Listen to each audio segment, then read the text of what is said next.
ఆరాధ్య తన ఇంట్లో చనిపోవటంతో తనకి అంత్యక్రియలు జరిపించడానికి కేశవ తనని ఎత్తుకొని మరీ తీసుకొని వెళ్తూ ఉంటాడు. అది చూడగానే అక్కడ ఉన్న రమ్య అయితే చాలా బాధపడుతూ ఉంటుంది.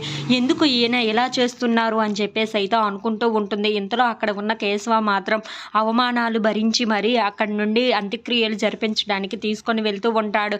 ఇంతలో ఊరిలో చూసిన జనం మొత్తం ఏంటి ఈయన ఇలా ఉన్నాడు, ఇలాంటి మనిషి మన ఈ ఊరిలోనే ఉండకూడదు, ఇలాంటి పెద్ద మనిషి ఇలా చేస్తాడని ఎప్పుడూ అనుకోలేదు అని చెప్పేసి అయితే అనుకుంటూ అతను వస్తున్న దారిలో వాళ్ళ డోర్లన్నీ క్లోజ్ చేసేసుకుంటూ ఉంటారు. ఇంతలో అక్కడ ఉన్న రమ్య అయితే చాలా బాధపడుతూ ఏడుస్తూ ఉంటుంది.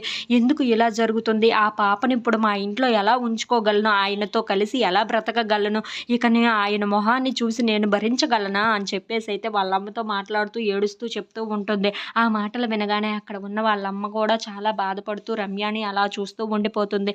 ఇంతలో అక్కడ ఉన్న కేశవ అయితే ఆరాధ్యకి ఎలాగైనా సరే అంత్యక్రియలు నేనే జరిపించాలి అని చెప్పేసి అక్కడ ఉన్న అంత్యక్రియలు మొత్తాన్ని జరిపిస్తూ ఉంటాడు. ఇంతలో అక్కడ ఉన్న బుజ్జి అయితే తన చెల్లిని ఎత్తుకొని, నువ్వు నా చెల్లివి, నేను ఆమెకు మాట ఇచ్చాను, ఎలాగైనా సరే నిన్ను క్షేమంగా చూసుకుంటానని, అలాగే నిన్ను చూసుకుంటాను అని చెప్పేసి అయితే అంటూ ఉంటాడు. If you like this video please like, share and subscribe.